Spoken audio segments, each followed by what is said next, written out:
Good morning, જય શ્રી કૃષ્ણ. તો 11 વાગ્યા છે 7 ને અમે જાગી ગયા છે. તો ગુડ મોર્નિંગ બધાને. જો રસ્તીબેન પણ જાગી ગયા છે, સ્કૂલ માટે થઈ ગયા છે ready. Good morning.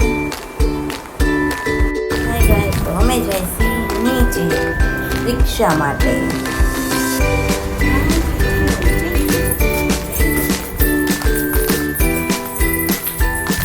Hi guys, મારું પ્લેટફોર્મ થઈ ગયું છે ક્લીન.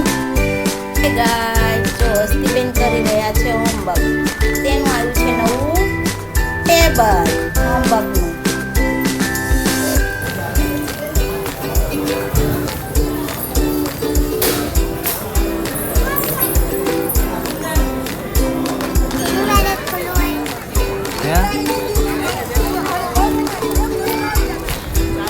ગાઈસ, જો હસ્તીબેન સૂઈ ગયા છે અને અહીંયા અમારા સારંગભાઈને હજી ઊંઘ આવતી નથી.